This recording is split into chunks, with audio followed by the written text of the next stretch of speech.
Welcome, my friends, my fellow brigaders, other people of interest and note, would-be writers and writing enthusiasts and maniacs and obsessed nut jobs like myself who find themselves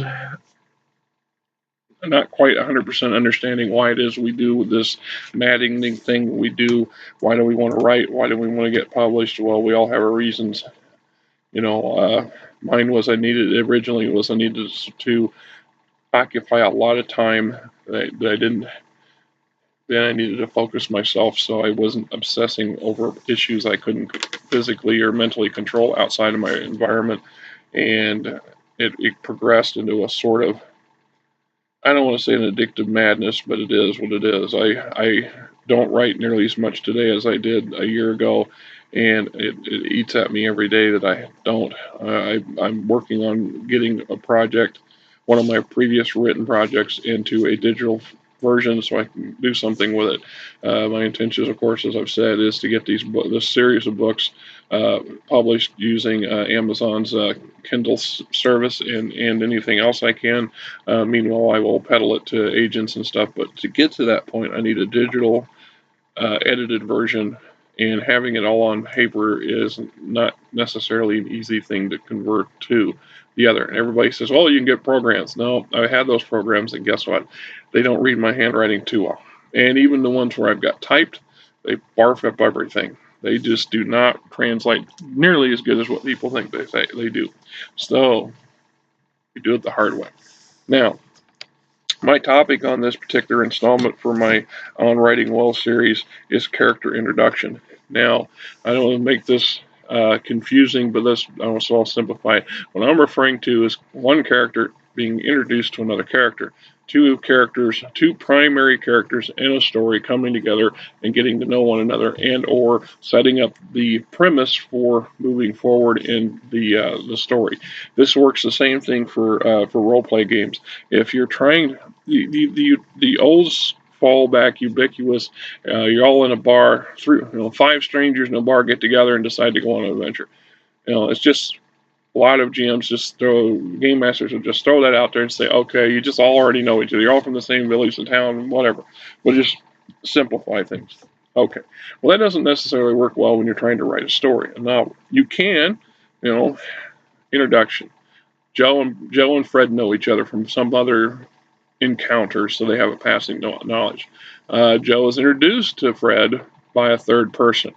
Third, Fred and Joe belong to the same organization, are put together and expected to coexist and move forward. And then there's a slew of other potentials. I'm not going to be able to even begin to list all the possible scenarios.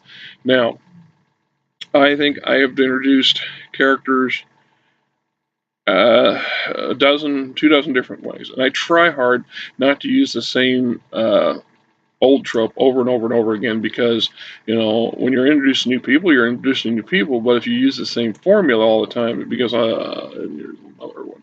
Why do they always meet in a bar or whatever? Why are they always running into each other in the street? Whatever. There's a pattern that'll develop. And I try to avoid patterns if I can, intentionally anyway, unless they're necessary. Using my current project as an example, Luculos is been summoned to the spy mistress's office. He's about to be giving his first field assignment. He isn't aware of this. He gets into an elevator and encounters another young agent who is a genetically different species than himself to some degree. He is much bigger, buffer, robust, and outgoing than Luculos is. This is Dorget. Dorget, basically, Luck gets in the elevator and becomes aware that Dorget's staring at him.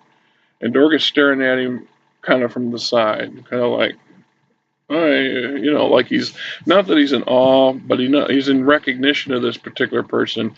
And Luculos, who has a number of anxiety issues, key of which is highly sensitive of others' opinion of his physical appearance and his so-called deformities because of his childhood illnesses and the fact that he is a extreme genetic hybrid where he doesn't fit quite into any one shell. And then there's the cat in the hen house. Literally, he is he's 50% Qataran, and he's 50 his Qataran lineage is predominant. So he is a walking, talking feline, and he's moving around in a world full of avians, which are based off of birds. So birds and cats, right? Right. So that sets for a lot of underlying tension to some degree. In this case, my friend and I who helped collaborate on this series, uh, it plays up on more than one occasion in interesting ways. At least we thought they were entertaining, and that was the key thing. The introduction basically is two characters get into two characters get into an elevator and have a uncomfortable meeting that turns out to be much easier than it sounds. The character Luckless gets all belligerent.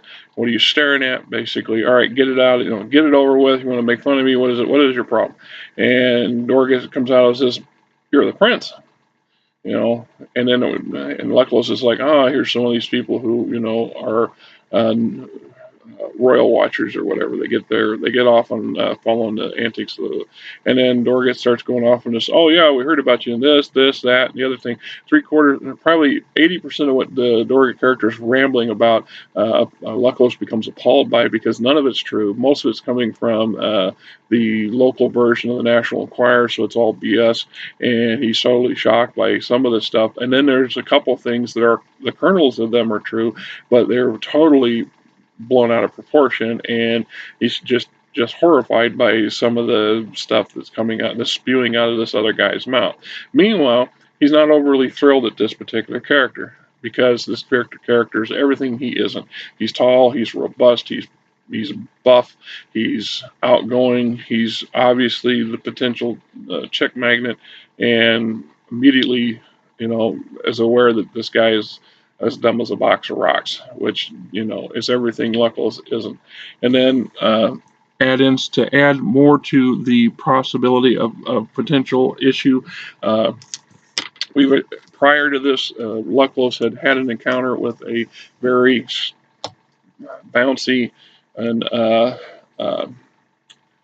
robust young lady who's obsessed with him, and she pursues him pretty hard, and he's just freaked out totally by the whole idea. And yet, being both a royal and a partial feline, there's some possession issues in the background. So when Dorget makes an offhand comment about Ninny, and then says something about, he's going to land her or whatever, and Luckless starts building up to some sort of explosion internally because for some reason or another a spike of jealousy hits, and how dare you chase this particular, I don't want her, but I don't want you to have her, right? And so there's the dynamics of the introduction. It happens in about a page and a half in the elevator. And of course, from Luckless's perspective, things just continue to get worse because he goes to the spy master's office and finds Dorget trails along, and he doesn't understand what the hell Dorget's doing here. And it turns out that Dorget is being assigned. The two of them are being assigned to go on this mission, and of course they never arrive at that particular location because their adventure takes them into a different direction, and they have a completely different adventure on a different planet and work out quite well for each other because from the get-go, we understood that Luckless has a lot of physical disabilities and certain traits that you just can't pack everything into Captain America and make it work well. He has to have issues. So Luckless is not going to have the physical characteristics and be the gung-ho Rambo type, which you need in certain situations. Where Dorget, on the other hand, has almost no brain power, and he has street smarts and ingenuity. He has ways of coming up with things that just astounds and everybody around him as how he come to the conclusion he did, and yet in some places, he can see through a rock at a given time. And his answer to everything is firepower. If whatever it takes, we can bring it down with firepower. If this ain't big enough, he brings something else. I think there's come up with a comment he makes or statement he makes that, from a writer's perspective, was kind of I don't know.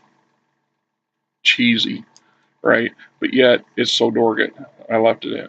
I think it's important that those sort of things that crop up uh, to give these people what, make them unique and individual. And unique individuals is important. And so there's a situation that crops up not too long into the book between when Lucklos and him find himself facing a problem, and something goes wrong, and Lucklos yells, "It's not fair. That's it's just not fair." And Dorgant pops up and whips out another hand cannon and basically says, "Well, now I had an instructor back in the academy, and he says when things stop being fair, says when you can't be fair, take him to the circus." So basically his answer was when things go, things ain't going the way they're supposed to go, ratchet it up, right? Crank it up. And Dorgant is one of those characters that just is a high ball of energy and steroids. So when he goes to town, all you can do is ride along, just grab his tail feathers and hang on for the ride, or get the hell out of his way because he's going to do some crazy stuff. And it's just like the introductions between him and Ping.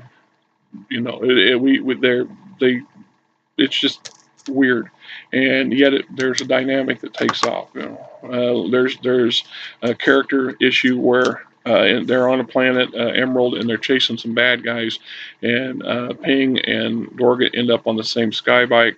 They're chasing a van load of terrorists who are basically throwing grenades out the back door, and these grenades are going off in a heavy traffic zone, and people are getting hurt, maybe even dying. And Ping, who's the ultimate self-proclaimed pacifist, doesn't carry weapons, screams at Dorgant, "We got to stop these guys, got to do something. Somebody has to stop these guys, got to do something." And all Dorgant hears is, "Stop these guys and do something."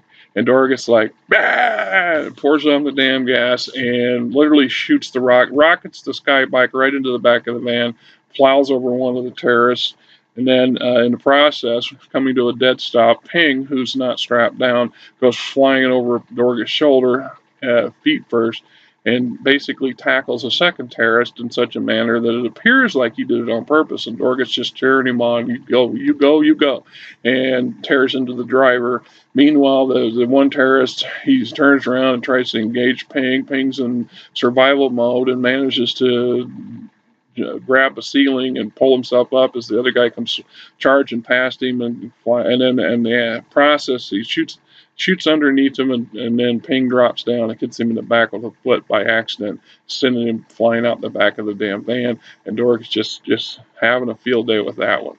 Ping, you're a bloody, you're vicious, you're a bloody killer. And Ping's like, "What? I didn't do anything. I didn't do anything." So that's the kind of scenario that you just can't cook up in advance. So when we talk about introducing character, like I said, it's rough coming up with a good one, and yet sometimes they'll do it themselves, and you have to start somewhere. That's the trick I had to learn. I made the mistake in my first book, my first attempt at a novel, which I have in storage, and I will eventually take a rewrite to it, of trying to overthink all this stuff, trying to plot it out how I wanted this to occur. And a lot of times it just seemed to come out forced. It seemed lame in some aspects. So, sometimes coming at it from a different angle, or from the left field kind of a mindset, isn't necessarily a bad thing. So we've got a scenario where these two characters are going to be together a lot. They're two primary characters, the main character and a serious supporting role character. It's important that they get a dynamic going, but they don't necessarily have to hit it off at first. And Lucklos is suspicious of Dorgant for some time. He's not, he thinks he's a plant. He thinks he's set there to look after him. He thinks he's set there. Now, in some aspects, he thinks he's set there to thwart him in many actions, because sometimes Dorgant will do things that is not conducive to the mission. This isn't a good thing. What are you doing? And Dorgant's saying, "What? What am I doing? I'm doing what I do. This is what? Is there a problem? I'll get my gun." Right. So that's his answer. No. And of course, shooting everything is not always the answer, which is something he has to learn. And Lucklos helps him to learn it to some degree, but not too much. Right. So there you go. Character introduction. Make it unique.